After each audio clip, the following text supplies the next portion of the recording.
ओ मुसलमानो वादो कयो त न्याणिन के हर हाल में पढ़ाइबो। मां ता को हे जुमलो पुछा कंदो रहंदो आ वाइजन में अज भी ता को पुछा तो कया अब महबूब चारई न्याणियों विहारियूं कि न परणायूं। दादिया आवाज जा न तो अचे तहां जो आवाज जे लौड ते वने छा था चओ बाबा छा था चओ पो जडे महबूब न्याणियूं परणायूं त असां के भी परणायूं कि न विहारियूं। पाण त 30-35 सालन जी उम्र में भी चंदो अब न्याणी न तो पढ़ाए अन्या त वातमो खीर तो वहे से हल भेड़ा 35 सालन जी उम्र में भी वातमो खीर वहे से पो विहारे त 40-50 साल को मुंह दंद भजद पो गुजारो शीशी ते वेचारी करे। पर हक सच जो जुमलो चेबो अथवा दुखियो सयूं थोड़ो अब अथवा तो पढ़ता मा सना ता जे अलाए कर में हरत मोड़ा मुजाहिद मर्द कलंदर हरत मोड़ा अब्दुल कादिर रिंद रहमतुल्लाह अलैहि जा साहर घुमेलन मेरे जमीन नरम आहे ये न पंज हरी नव हरी ये सजी बेला सेला थेला इंशाल्लाह जमीन नरम आ ओ इन नरम जमीन में जेको पोखबो अला कंदो फुटंदो। चओ महबूब मुस्तफा करीम सल्लल्लाहु अलैहि वसल्लम के रब करीम 4 न्याणियों दिनियो महबूब से 4 न्याणियों परणायूं। 4 बीबी ज़ैनब जी भी शादी कराई, बीबी रुकैया जी भी शादी कराई, बीबी उम्मे कुलसूम जी भी शादी कराई, बीबी फातिमा सैन जी भी शादी कराई। तवज्जा कर मैं आखिरी गाल ले अचा तो पियो महबूब मुस्तफा करीम सल्लल्लाहु अलैहि वसल्लम जो चौथो न्याणो न जो नालो शेरे खुदाया हरते अली से जे टेम ते महबूब का संग वठण आयो।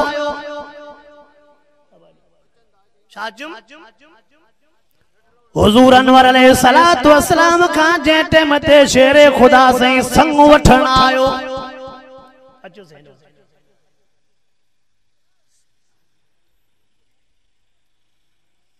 हाणे थोड़ो जो मां जुमलो चवण तो चाहां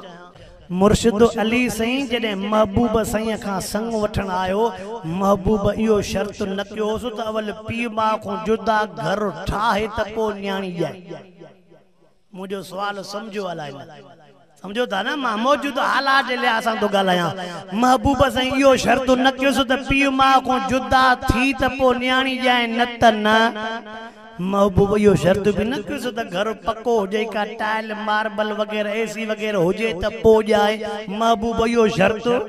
महबूब ये न चयोस भला मुखे भी एवजो दे त पो जाए। महबूब एवजे जी भी गाल चो महबूब जी सुन्नत थी फी सबीलिल्लाह न्याणी जण। महबूब जी शाहे सुन्नत फी सबीलिल्लाह न्याणी जण। महबूब सैया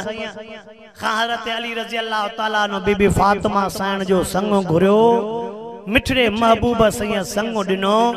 हज़रत अली रज़ी अल्लाह ताला नो जे सजे शादी जो खर्च देण वारो मिठड़ो उस्मान, हज़रत अली संजे शादी जो सजो सामान वठी अचण वारो अबू बकर सिद्दीक। केर दादिया बीबी फातिमा सैन जो दाज वठी अचण वारो केर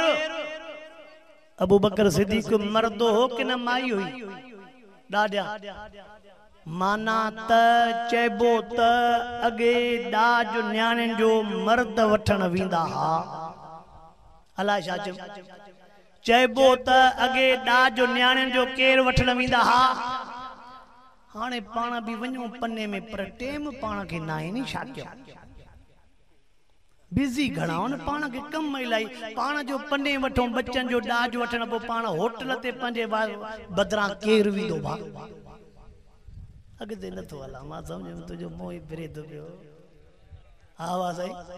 भला एतरो तो भी कंदा कोन मिसाल जकने बच्चा वने दाज बाज वठन शाम जे टाइम ते चिंची या रक्षो काए अगु त वठदा कोन भला मता सामान घणो हुजे इयो भी न था क्यों छा सा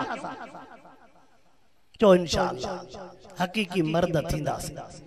हज़रत अली संजे वली में जो काठियों करे अचण वारो पानी भरे अचण वारो मिठड़ो उमर फारूक। हज़रत अली संजे निकाह जा हज़रत अली संजे निकाह जा सद दावतों ॾियण वारो हज़रत बिलाल रज़ी अल्लाह ताला। निकाह मस्जिद में थियो निकाह पढ़ाइण वारो मिठड़ो मोहम्मद पाणवा निकाह जा शाहिद मिठड़ो अबू बकर मिठड़ो उमर थी। हाँ निकाह जा शायद निकाह शादी हाल में न थियो हो, निकाह मस्जिद में थियो, विहांव भी मस्जिद विहांव भी घर में थियो, विहांव शादी हालन में आने दलाय का दे जान पतो आने सामने वायद करे करे करे धकजी पिया पर कोम सागी उन गाल ते बिठिया। हां वा अमा ही भी मुसलमान के जना मुसलमानो असा भले 20-25 लख पुट जे शादी ते खर्च कयो न पर असा मुंझी पवंदाऊं निकाह वारे जे 2000 घणन में हुआ खर्च घणो हुंदो गालाई न 20-25-10-15 लख खर्च कंदासे पर मुझंदासे हेडो दिसंदो खुलिया कोन अरे 5 डेस नहीं खुलिया नहीं 5000 डेस नहीं होडे जो तू लख खर्च करया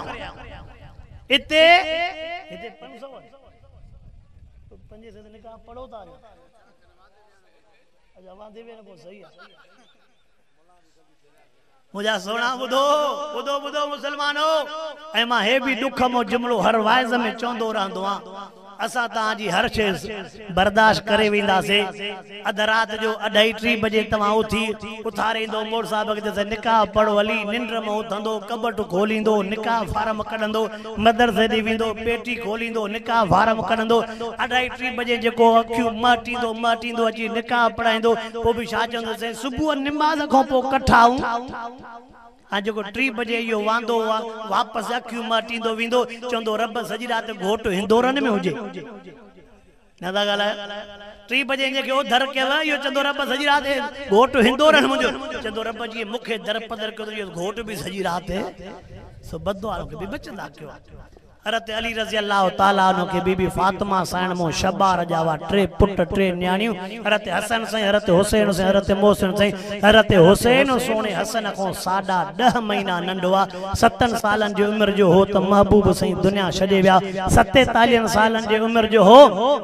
हरत अली से शहीद थियो 55 साल जी उम्र जो सोनो हुसैन हो पान शहीद थियो तोखे मुके सबक दिनई त न नमाज छड जाए न कुरान छड जाए तोखे मुके सबक दिनई त न नमाज छड जाए न कुरान छड जाए हां चो इंशाल्लाह कुरान भी पढ़ंदा से नमाज भी चो इंशाल्लाह नमाज भी पढ़ंदा से कुरान भी बच्चन के भी कुरान पढ़ायो मां समझा हे ता जो पुरानो मदरसो तो नजर अचे इते केर पढ़ाइंदो आवा हां भाई हां मां समझा बरोचन में उहे भी 12-20-25 हुंदा न 250 तो बाड़ पढ़ंदा हुंदा न हां हां मस्जिद न था अचन माशाअल्लाह चंदा स्कूल घणा था वजन पर मस्जिद न था अचन इन पासे जो न छड्यो त बियो दगु केड़ो सुभाणे केर पोयो बच्चा असा के कुल पढ़ी बख्शिंदो रब्बना आतना फि दुनिया केर पढ़ंदो रब्बना अगफिरली वल वालिदैया केर पढ़ंदो मदरसो आबाद थींदो त गोठो आबाद थवा मदरसो आबाद थींदो त गोठो आबाद थवा मदरसो आबाद न थींदो त गोठो आबाद पो असा चंदा से भला रखो तवा 200 दींदा से पो जेको 200 महीने ते या 100 महीने ते दींदो न मां सजा बियो महीनो भी फ्रींदो पर 100 उन जे खीसे मो निकरंदो न गरजी सजी करे न पंजे पुराने मदरसे के आबाद कयो मदरसो आबाद तवा जो गोठ आबाद बच्चा बार आबाद जमीन आबाद अल्लाह से जेको मुखो कुछ चवरायो रब से मुखे भी अमल जी तौफीक अता फरमाए अवा जेको कुछ बुधो रब से अवा के भी अमल जी तौफीक अता फरमाए वाखिर दावाना अल्हम्दुलिल्लाह मिड़े हुजम एक बे के चंदा के बुधाए जो ना बा पाण में मिड़े हां